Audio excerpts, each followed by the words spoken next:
Welcome.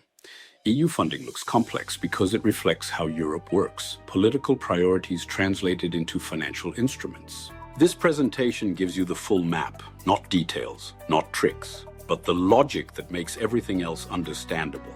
Once you understand the map, the system stops being confusing. Let's start with the foundation. The European Union does not fund projects to help applicants. It funds projects to implement political goals. Those goals are defined every 7 years in the multi-annual financial framework. The current funding phase, 2021-2027, is historically unique.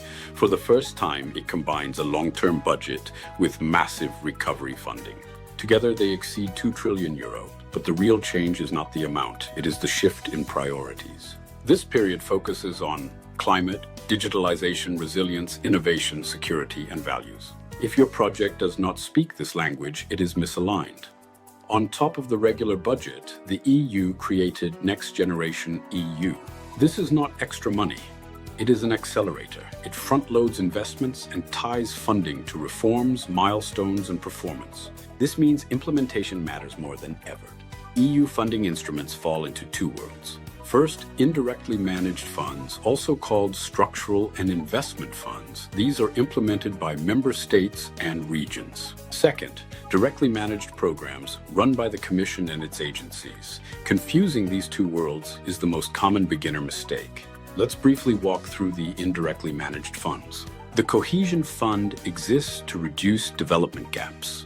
It funds large environmental and transport infrastructure in less developed member states. The European Regional Development Fund, ERDF, supports regional transformation, innovation, green transition, smart specialization, urban development. The European Social Fund Plus, ESF Plus, invests in people, employment, skills, education, inclusion, social innovation.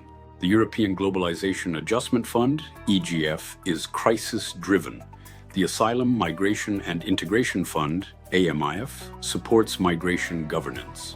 The Internal Security Fund, ISF, strengthens internal security.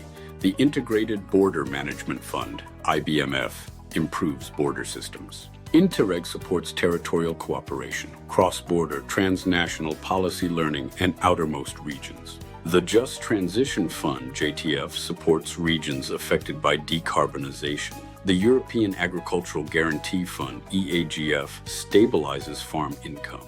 The European Maritime, Fisheries and Aquaculture Fund supports the blue economy. Now the directly managed programs. Horizon Europe funds research and innovation. Excellence, impact, and implementation are equally weighted. Erasmus Plus builds capacity through learning. Education, training, youth, sport, mobility is a tool. Transformation is the goal.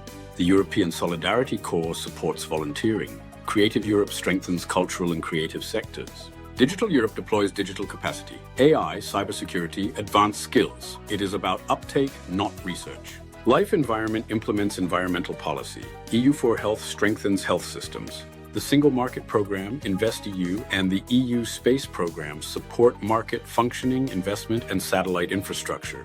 Finally, external action instruments like IPA3 and NDICI support enlargement and global cooperation. Now the conclusion. EU funding is not random. It is structured, strategic, and predictable if you understand the system. Every program answers 3 questions.